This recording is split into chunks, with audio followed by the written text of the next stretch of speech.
CHAPTER IV. Of a Tale of the Towpath, by Homer Greene. This recording is in the public domain. Reading by Donald Cummings. CHAPTER IV. Captain Bill Buys a Horse. It was a cold, rainy, and impenetrably dark night on the towpath. Here and there was a lantern, which, when passed, seemed only to deepen the darkness. Now and then the swish of a tow line in the water was heard, or the harsh scraping of a boat against another boat, or against the timbers of the wharf. Men shouted hoarsely to one another or to their beasts. Along the muddy towpath a pair of drenched and miserable horses were urged by a drenched and miserable boy. To this boy, who was Joe Gaston, it was like some hideous dream. He moved under a constant strain of fear upon nerves already overwrought, and with incessant physical effort on the part of a body already worn to the verge of exhaustion. He found relief for a few moments while he ate his supper. The boat was waiting below a lock. The captain, who had already eaten, went out on the towpath, and Joe's only companion at the table was Blixey. When the two had eaten all that was before them, Blixey said, "Well, young 'un, had enough, eh?" "No," replied Joe, "I haven't. I'm hungry yet." Blixey rose and climbed far enough up the cabin stairs to put his head out and make sure that Captain Bill was not on deck. Then he came back, and opening a little cupboard under the dish shelves, took out half a loaf of bread and some cold ham and set it before the boy. "Mum's the word," he whispered. "Don't say nothin', but jest git around it 's quick as ye can." Joe followed the advice without further delay. "Blixey," he said, between his mouthfuls, "you're very good." As he ate, the captain's hoarse voice was heard from the towpath. "Blixey!" "What is it, boss?" asked the negro, stumbling up the cabin stairs. "Send that young rascal out here." The negro crawled back part of the way down the stairs. There was a certain compassion in his voice as he said, "You'll have to go, honey, and right smart, too. I know 'em." So Joe went, and took up again in the blackness of night his dreary, cruel task on the towpath. He thought it would never end; that the sun would soon rise at his back, and that he should be kept right on at his work through another day. But when Port Jackson was reached, at 10 o'clock, the boat was tied up for the night. The horses were put under shelter in a stable near by and fed. Then the two men and the boy went down into the cabin of the boat to go to bed. Under the stern deck there were two bunks, and no more. These were occupied by the two men, so that Joe must sleep on the cabin floor. He was given an old quilt, and an overcoat for a pillow. Removing part of his wet clothing, he rolled himself in the quilt and tried to sleep. But sleep would not come to him. His physical and his nervous system had undergone so great a strain and fatigue that he could not at once relapse into slumber. The cabin was shut tight to keep out the storm, but the water found its way in nevertheless. Little rills ran across the floor and soaked the old quilt in which Joe was wrapped.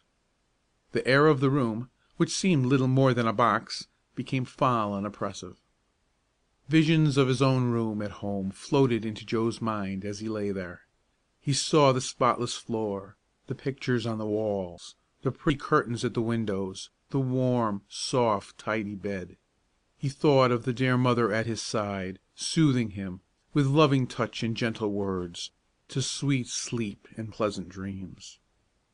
That he wept then, tears of homesickness, of sorrow, of deep and bitter shame, until he had sobbed himself to sleep, was but evidence of the gentle and manly spirit that lay beneath his boy's foolish pride and impetuous will. The next morning Captain Bill awakened Joe by pushing him rudely with his foot. "Come, get up here," he shouted, "and go and feed them hosses." Joe rose. He was stiff and sore from exposure and exertion. His damp clothing, as he put it on, sent a chill through his whole body. He fed the horses, as he was told. After the crew had breakfasted in the cabin of the boat, the same monotonous round of duty was taken up that had occupied the day before. The rain was still falling, and the cold had increased. The water of the canal was muddy, and the stream that ran along below it was very high. The towpath was softer and more slippery than it had been the previous day. and walking upon it was more difficult. The boy who drove the weary and wretched horses through the mud and rain was far more tired and miserable than they were. Late in the forenoon the boat reached Ellenville. For more than a mile Captain Bill had apparently been on the lookout for someone. As they passed under the iron bridge, and in toward the lock without meeting anyone, the captain uttered a sort of grunt of disappointment. Just then, however, a man came down the towpath leading a gray horse. The man was short and stout, with legs that were so bowed that it was a marvel that they held him up at all. Captain Bill's face lighted up as he caught sight of him. He leaped from the boat to the towpath and went ahead to meet the stranger. "Well, Callipers," he inquired, "got a hoss for me?" "You bet," replied the man, "and a powerful good 'un, too." Captain Bill went close to the bow-legged man, bent down to him, and said something in an undertone. The man listened and nodded. Then followed a conversation which no one could hear, except the persons engaged in it. It ended with Captain Bill's counting out some money from a black and greasy leather wallet, and handing the money to Callipers. Then one of the captain's horses was unfastened, and placed in possession of the bow-legged man. The gray took its harness and its place at the tow line. All this time Joe had been busy at the feed box at the bow of the boat. At this moment he came up and discovered what was going on. The gray horse first attracted his attention. There was something about the animal that reminded him strongly of Old Charlie. He looked again, and more closely. The horse threw up his head and neighed. It was Old Charlie. Joe gave a leap to the side of the boat, another to the towpath, and in the next instant he was at the horse's head. "Charlie!" he cried. "Charlie! Why, Old Charlie, is it you?" The beast whinnied, and putting his nose down against Joe's breast, began to rub him in the old way. Captain Bill and Callipers looked at each other in open-eyed astonishment. "Knows 'em!" exclaimed the bow-legged man. "Seems to," replied the captain. "Who is he?" "Don't know him. He's a runaway." The bow-legged man advanced and looked at the boy more closely. "Bless my eyes and ears!" he exclaimed, drawing hastily back. He recognized Joe as the boy who had visited the stable the morning on which the horse was stolen. "Good bye, Bill," he said to the captain. "I'm goin'." But at that moment Joe, running quickly, intercepted him. "Where'd you get that horse?" he demanded, panting with excitement. "Where'd you get him?" "I got him where he grew, sonny, but there ain't no more like him, so you needn't go lookin' for one." "But I want to know."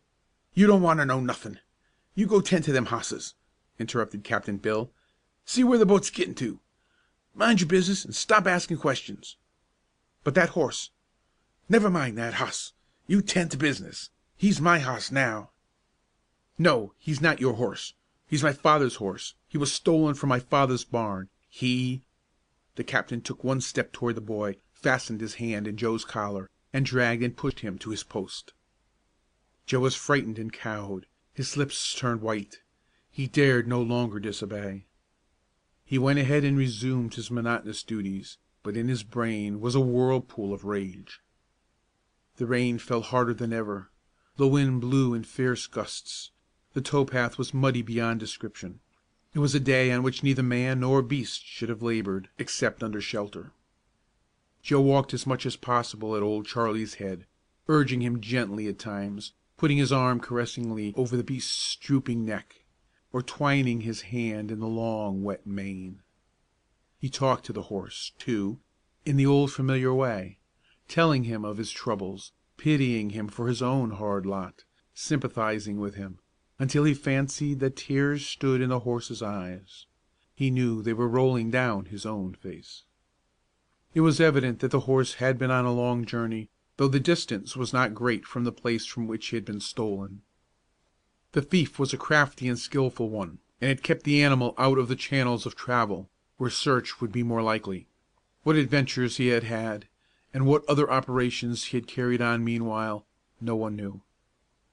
Late in the afternoon, when both boy and horse should have been relieved from further work, Old Charlie began to indulge in a habit which he had acquired on the farm.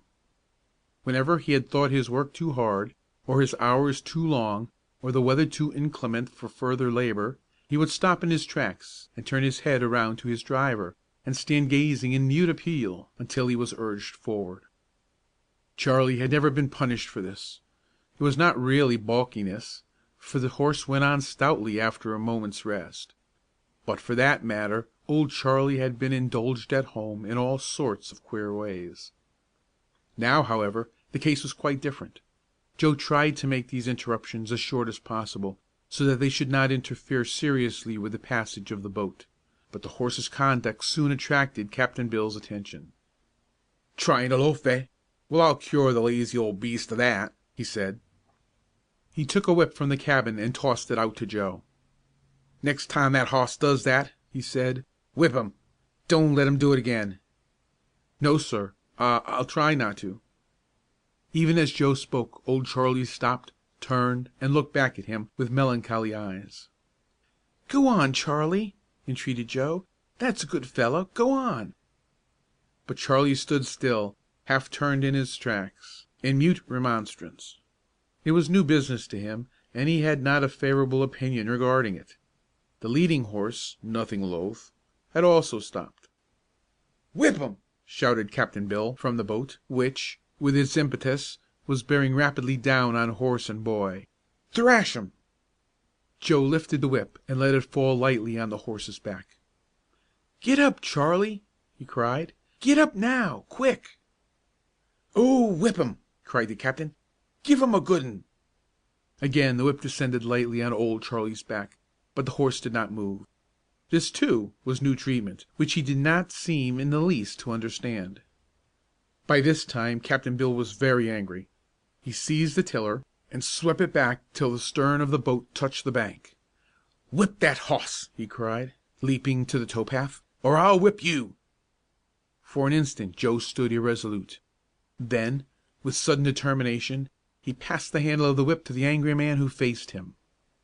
"I won't," he said slowly, with set teeth. "I won't whip Old Charlie. I'll die first." Infuriated beyond measure, Captain Bill seized the whip and raised it swiftly in the air. Just as it was about to descend on Joe's head and shoulders, the frightened horse, swinging his body around nervously, caught the full force of the blow. But it mattered little to Captain Bill. The beast was as much an object of his wrath as was the boy. Again the whip cut the air and curled cruelly around the horse's body. Again and again it fell, while Old Charlie, frightened and tortured, leaped and struggled for release. Poor Joe, who was trying alternately to soothe the horse and to entreat the man who was beating him, felt every stroke of the cruel whip almost as sharply as if it had been inflicted on his own back. At last the captain stopped. "It'll be your turn next," he said savagely, throwing the whip toward Joe, and leaping to the deck of his boat. The tow line was pulled taut, and the boat moved on again. The poor beast, still quivering with excitement and pain, and allowing himself now to be led quietly along, showed by the occasional touch of his nose to the boy's breast or shoulder that he wanted his sympathy and friendship. So they trudged on together, boy and horse, each helping and comforting the other, on in distress and despair, through cold and rain and mud, into the darkness, the dreariness, the frightfulness of another night. How they got through that evening until 10 o'clock, Joe could never quite recollect. His memory recalled only a confusion of lights and noises, of splashing mud and roaring water, of tangled tow lines and interfering boats. It was only when the horses had been put up for the night, and he was once more lying on the wet cabin floor, listening to the beating of the rain on the deck above his head, that he was able to think clearly, how everything that he had done, and all his woes and troubles, rushed before him. With his prejudice and passion all swept away, he went over in his mind the events of the last 3 months. His follies and sins became as plain to him as if they had been committed by another. Slowly but surely, as he pondered, there came into his mind the irresistible conviction that he must go home. The old and beautiful story of the prodigal son came up from the depths of memory and glowed before him. He would go back, as did the child of the parable, but he would go in such repentance and humility as the prodigal son had never dreamed of. He could not wait. He resolved to start at once. Now, in the night, in the storm, if he could but escape his keepers. But there was Charlie, poor old Charlie, who deserved, far more than did he himself, to escape from the sufferings of the present. How could he leave the old horse? A thought came into his mind so suddenly that it brought him up on his elbow. Charlie should help him to escape. He would take the horse home where he belonged. They would go back to the old home together. Joe lay back for a moment, almost breathless with his scheme.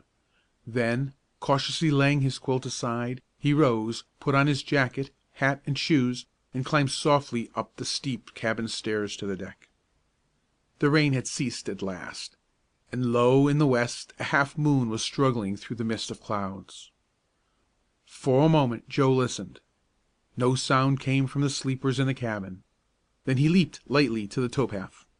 It was not far to the stable where the horses and mules were kept, and he lost no time in going there. As he opened the door and peered into the darkness of the stable, the heavy breathing of the sleeping animals came strangely on his ears.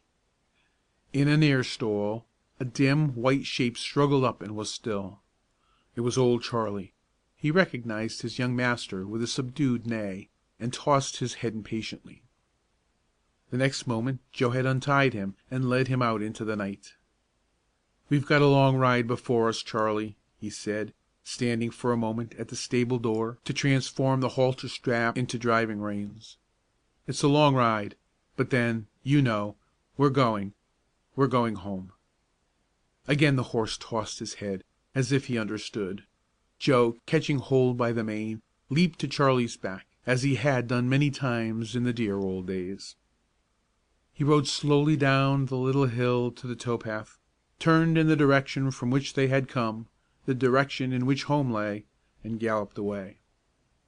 Away they went toward the east, with lighter hearts and higher spirits than either had known before for many a day. To Joe it seemed that he was doing no more than his duty in riding away with old Charlie. He was too inexperienced to know that he had no right to seize the horse in this way, even though the animal was his father's lawful property. He was too much confused by his sufferings and excitement, moreover, to have a nice sense of propriety in such a matter. As he passed the boat he had just left, Joe noticed that there was a light in the cabin window. He heard a noise there of something falling. To his ears came distinctly the sound of angry words from Captain Bill. End of chapter 4.